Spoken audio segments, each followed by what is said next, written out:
بقالي فترة بشوف ريلز كتير لمحمود حميدة كلها قصف جبهات وأسئلة مستفزة وردود بهم طخ وكده، فقررت أسيرش عنه وأشوف أعماله علشان أكتشف ممثل حقيقي وكاريزما طاغية وغير مصطنعة لواحد من أهم نجوم الدور التاني في مصر. ولو كانت السينما وصناعها استغلوا موهبته كان هيكون نجم شباك ما يقلش عن نجوم زي نور الشريف وأحمد زكي. وفي الدقايق القليلة اللي جاية هفكرك بأهم أعماله وحاجات أول مرة تعرفها عن محمود حميدة من منظور إن أنا بعشق السينما وبحبها. هديلك بس نبذه صغيره عن طفولته ونشأته عشان تعرف هو جاي من انهي خلفيه. مبدئيا كده اهله كانوا عباره عن ميكس غريب شويه، يعني اهل والده كانوا من الارياف لكن اصحاب اراضي واطيان، وجده كان قاضي عرفي يعني فلاح ابن فلاح، على عكس والدته اللي كانت من عيله ارستقراطيه من سكان مصر الجديده وتربيتها كانت حديثه بالنسبه لمقاييس عصرها. فالميكس ده خلاه يبقى بيعزق في الارض مع الفلاحين وفي نفس الوقت بينادي اهله بماما وباباه. كانوا اهل البلد يجوا يقولوا لك كلم باباك كلم باباك. الطفل محمود حميدة اللي بالمناسبة ده اسمه لوحده، محمود حميدة ده اسمه مركب، من وهو عنده 5 سنين كان مهتم انه يسلي اهله، كان طول الوقت بيحاول يغني او يمثل عشان يسليهم، ولذلك كان بيحب الغجر جدا ومنبهر بحفلاتهم اللي كانوا بيعملوها عندهم في البلد، وكان يتفرج عليهم وبعدين يروح يقلدهم لاهله ولاصحابه. والفن فضل ملازمه حتى بعد ما دخل المدرسة، وهو عنده 11 سنة اخد جايزة افضل ممثل على مصر كلها في مسابقات المدارس. دخل كلية هندسة لكن فشل فيها، حول لتجارة وخلصها في 4 سنين، وفي فترة الكلية اتعلم رقص الباليه واشتغل راقص استعراضي وممثل مع فرق الهواة. وبالصدفة بيشوفوا المخرج احمد خضر في عرض من دول وبيرشحوا لدور في مسلسل حارة الشرفاء اللي كان فتحة خير عليه كبيرة جدا لانه كان سبب في مشاركته في فيلم الامبراطور.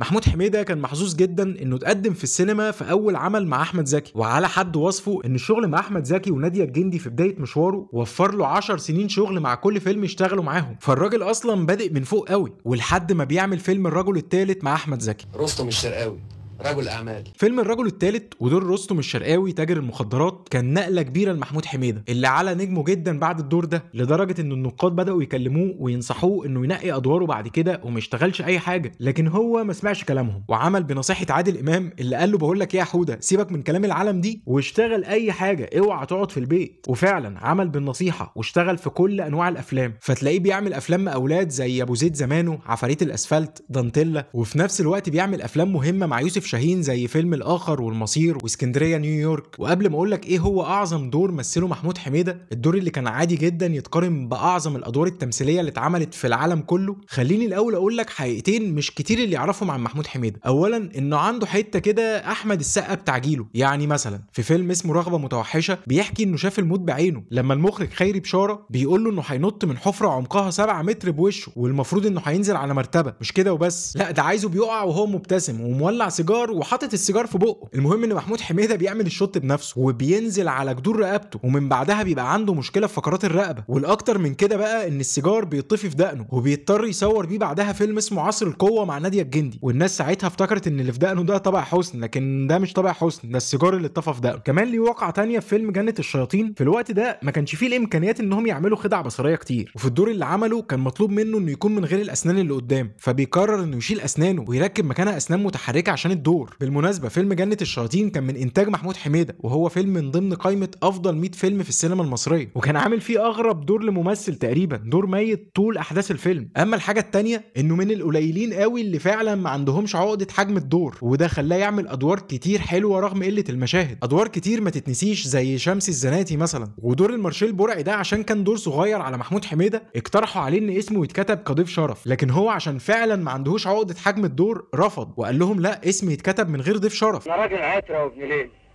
وحب الرجاله اللي قلبها ميت، عشان كده سماح النوبه. افضل ادوار محمود حميدة على الاطلاق، وخليني ابقى متحيز شويه واقول لك افضل الافلام اللي اتعملت في تاريخ مصر، فيلم عباره عن خطاب في مواجهه التعصب والارهاب الفكري، وفي نفس الوقت رساله الفيلم مش مباشره وواقعيه جدا. يا رب خلي بابا يوافق يوم عيد ميلادي الجاي اروح السيما مع بابا. وعموما الفيلم ده عايز حلقه لوحده، لو تحب تشوف حلقه عن فيلم بحب السيما يا ريت تقولي في التعليقات. لكن الحاجه الوحيده اللي عايز اقولها ان محمود حميدة عمل مشهد في الفيلم ده مش هبالغ لو قلت انه بتاريخ ممثلين. انا بعترف وبصوم لكن ما بحبكش.